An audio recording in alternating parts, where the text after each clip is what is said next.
Il est tout juste 18h30 sur Aloula et c'est le journal. À la une de l'actualité ce soir.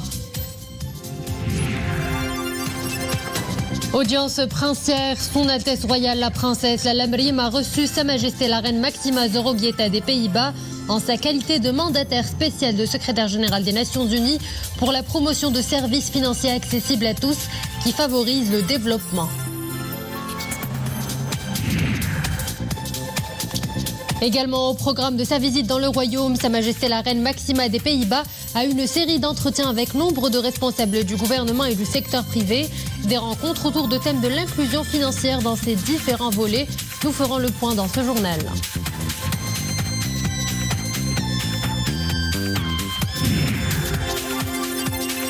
Mise en circulation du pont de dénivellation du boulevard Mohamed VI à Casablanca pour le plus grand bonheur des usagers de la route. Une infrastructure de 16 mètres de largeur et 1 km de long qui vient fluidifier la circulation au croisement avec 4 boulevards des plus empruntés de la métropole. Bonsoir à tous. À Rabat, Son Altesse Royale la Princesse Lalla Meriem a reçu Sa Majesté la Reine Máxima Zorroguieta des Pays-Bas, mandataire spécial du secrétaire général des Nations Unies pour la promotion de services financiers accessibles à tous qui favorisent le développement. Cette audience s'inscrit dans le cadre de la visite de travail qu'effectue Sa Majesté la Reine Máxima au Maroc. Le royaume qui a accompli ces dernières années des avancées significatives dans le domaine de l'inclusion financière.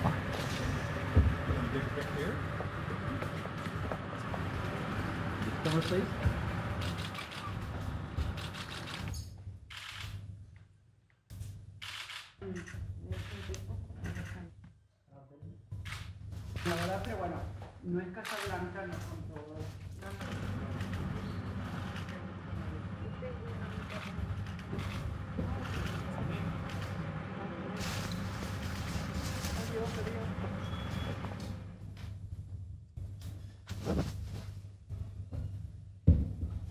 Toujours à l'agenda de sa première visite au Maroc, Sa Majesté la Reine Máxima des Pays-Bas, en sa qualité de mandataire spécial du secrétaire général de l'ONU pour la promotion des services financiers accessibles à tous, a eu une série d'entretiens avec nombre de responsables marocains, à leur tête le chef du gouvernement Aziz Akhannouch.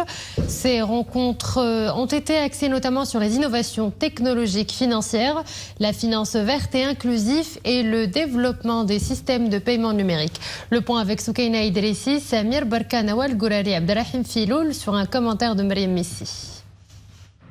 Leader de la finance verte inclusive, le Maroc place son secteur financier au cœur des objectifs de développement durable. Et c'est dans la lignée des avancées accomplies en la matière qu'intervient le déplacement dans le royaume de Sa Majesté la Reine Máxima des Pays-Bas. La mandatée onusienne s'est entretenue notamment avec le chef de gouvernement Aziz Akhannouch. À l'ordre du jour, promouvoir l'accès à des services financiers abordables, efficaces et sûrs. Le grand défi et la grande opportunité, c'est de digitaliser tous les paiements. Et de digitaliser, par exemple, le paiement de l'assistance sociale du gouvernement à toutes les familles pauvres et vulnérables qui sont au Maroc. Mais aussi de digitaliser tous les commerçants. Parce que si le commerçant n'accepte pas ce paiement, ces façons de paiement digital, ça va être très facile de sortir de les paiements en cash. Et aussi, par exemple, digitaliser tous les salariés. Développer le marché des paiements numériques, point d'accès au secteur financier formel.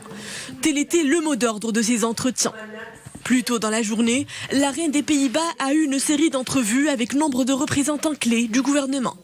La mandatée onusienne s'est notamment entretenue avec la ministre de l'économie et des finances, Nadia Ftah Alaoui.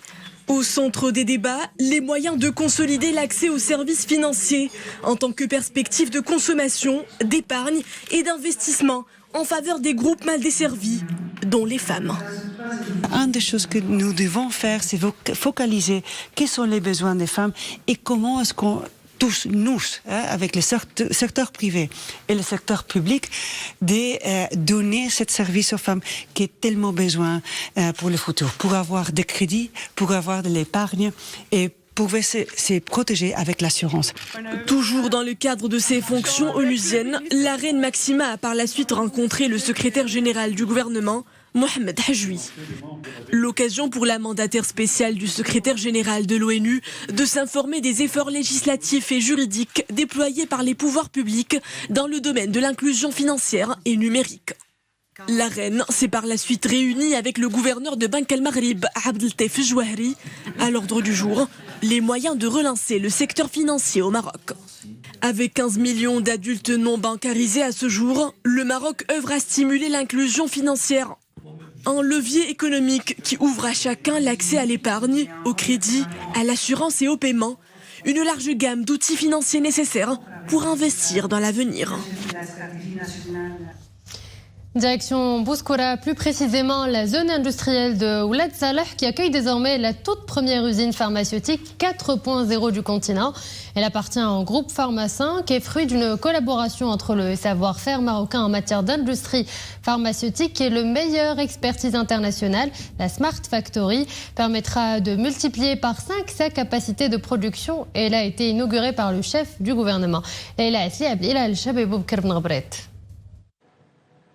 Unique en son genre, elle est la première en Afrique. L'usine pharmaceutique 4.0 se distingue par sa capacité à intégrer toutes les avancées technologiques à venir, notamment dans le domaine de l'intelligence artificielle. La Smart Factory est en droite ligne avec les orientations du Royaume en matière de souveraineté sanitaire et médicamenteuse.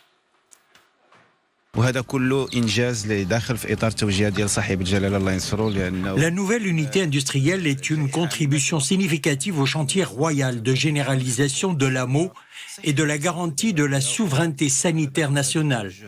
Il faut encourager l'industrie pharmaceutique et la production de médicaments génériques à l'heure où les pays souffrent de difficultés d'approvisionnement en matières premières pour la fabrication de médicaments.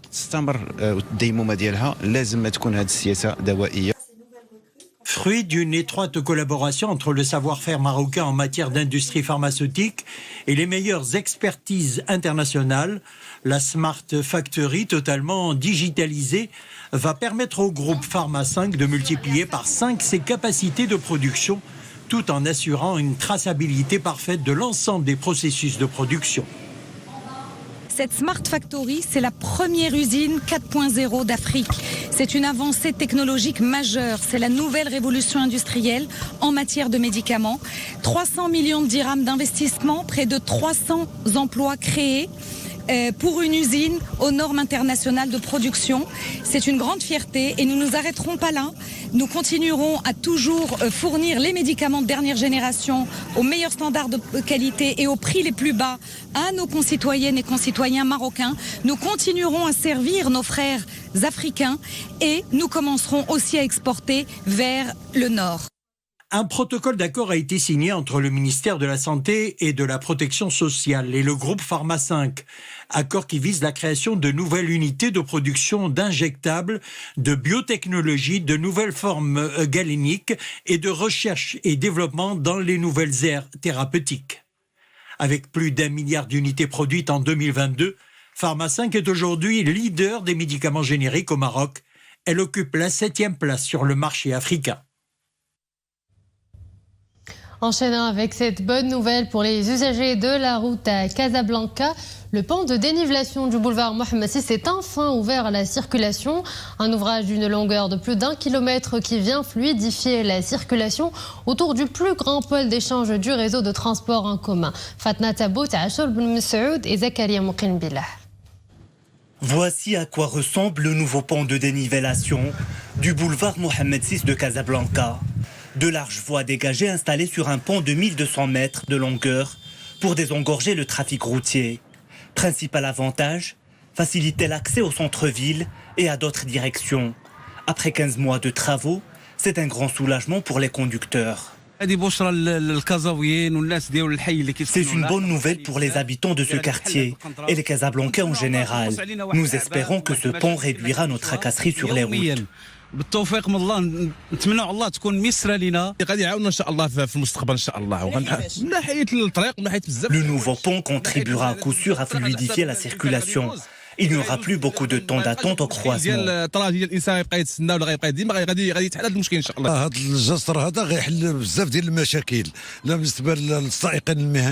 Ce pont résoudra beaucoup de problèmes de la circulation, surtout pour les conducteurs professionnels.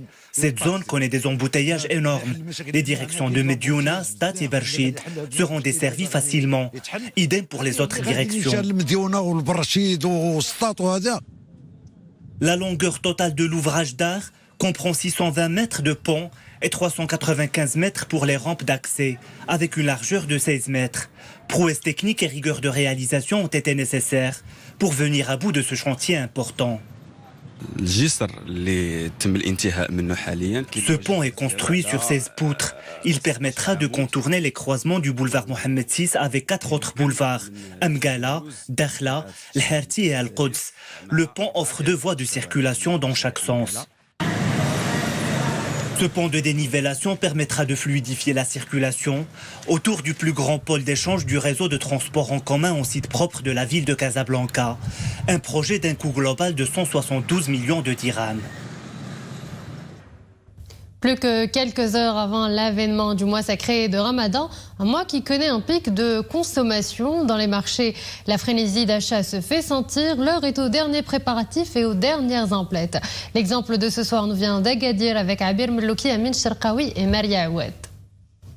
Les allées du marché sont pleines, les clients se font plaisir, les étalages sont pleins de délices sucrées. Les fruits secs et plus particulièrement les dattes sont très prisés par les consommateurs en cette veille de Ramadan, tout comme les mignardises traditionnelles indispensables sur les tables marocaines. Dans cette allée, nous trouvons toutes les milliardises consommées pendant le Ramadan. Il y a une forte affluence car tout le monde est en train de s'atteler aux derniers préparatifs du Ramadan. La table du Ramadan doit contenir suffisamment de gourmandises et de fruits secs pour la rupture du jeûne. Il faut de bonnes dattes, de la chebakia et des œufs. Pour ma part, je cuisine tout ce qui fait plaisir à ma famille, y compris le selou et le bahrir, sans oublier l'indétrônable harira. Il y a beaucoup de monde dans les échoppes. Ils viennent compléter ce qui leur manque avant de commencer sereinement le jeûne. Nous avons tout ce qu'il faut pour satisfaire nos clients afin qu'ils puissent acheter tout ce qu'ils veulent à des prix intéressants. C'est dans une atmosphère festive que les derniers achats se poursuivent. Des courses de dernière minute pour mijoter de bons petits plats à la famille. Une belle manière de commencer le jeûne du mois sacré. Je suis venue faire mes courses de dernière minute dans ce marché car il y a tous les ingrédients pour bien cuisiner. J'achète ici les produits dont j'ai besoin et une fois à la maison, je me mets derrière les fourneaux.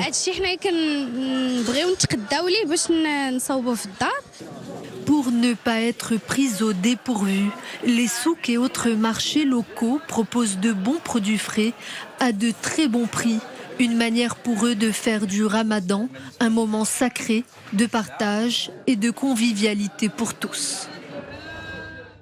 Page Sport, ils refont leur entrée sur la pelouse 3 mois après avoir ébahi le monde lors du mondial de Qatar 2022.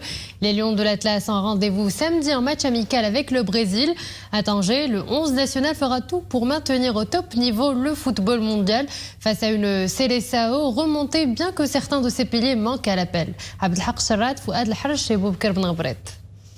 Maroc-Brésil, un match amical sous le feu des projecteurs. Des dizaines de journalistes étrangers ont fait le déplacement à Tanger pour couvrir l'événement. Le match contre le Maroc sera difficile car l'équipe du Brésil est en pleine reconstruction.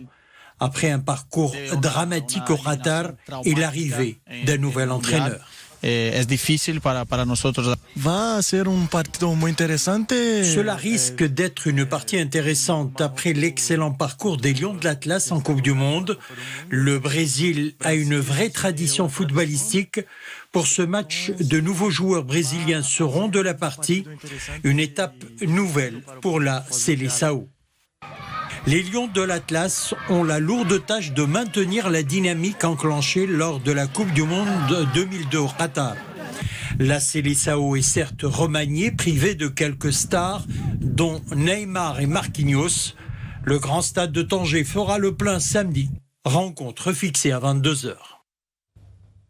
Je vous propose à présent une petite échappée belle pour respirer un bon bol d'air frais.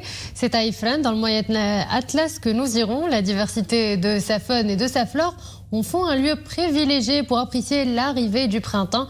Et vous allez le voir, la nature y joue sa plus jolie symphonie. C'est un reportage de Ahmed El Fadeli avec un commentaire signé Maria Aouet. Vous avez pu déjà constater que les journées se rallongent. Le soleil est de plus en plus présent. Et sur les arbres, les bourgeons livrent leurs premières fleurs. Le printemps est de retour. Il nous fait sortir de notre hibernation. Direction la nature, les parcs et les espaces verts qui nous offrent leurs plus belles couleurs. Je suis arrivée de Khribga avec ma famille pour profiter de la nature. Le printemps est une saison magnifique, surtout ici à Ifrane, où il y a une grande biodiversité et des milliers de fleurs.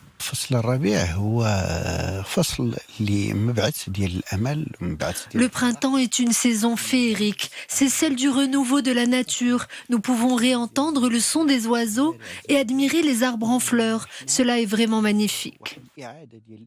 Riche de sa biodiversité, Ifrane est un lieu de villégiature agréable où il fait bon prendre le temps de contempler les paysages, comme une parenthèse enchantée au contact d'une nature authentique.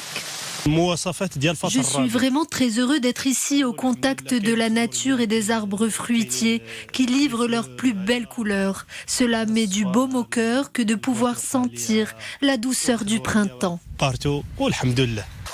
Symbole du renouveau et de la légèreté retrouvée, le printemps est la saison préférée des Marocains qui tous ont à cœur de profiter des beaux jours. Et puis en ce moment même a lieu l'observation de l'apparition du croissant lunaire annonçant l'avènement du mois béni de Ramadan. L'annonce de la confirmation ou non sera faite sur notre antenne tout à l'heure. Et durant le mois sacré de Ramadan, les horaires des services de l'administration publique et les collectivités territoriales connaissent des ajustements. Le ministère de tutelle précise que ces services seront assurés de manière continue de 9h à 15h, du lundi au vendredi, avec les facilités nécessaires qui seront accordées aux fonctionnaires et agents pour l'accomplissement de la prière du vendredi. Et avant de nous quitter, notez les nouveaux horaires de nos rendez-vous d'information sur Aloula tout au long du mois de Ramadan. Les JT en français et en espagnol seront diffusés à 13h, les JT en arabe et en amazigh à 15h30, la principale édition de la soirée en arabe à 21h15. Enfin, vous retrouverez le dernier bulletin d'information vers minuit et demi. Et voilà, nous arrivons à la fin de cette édition. Merci à vous de l'avoir suivi. Excellente suite de programme sur Aloula.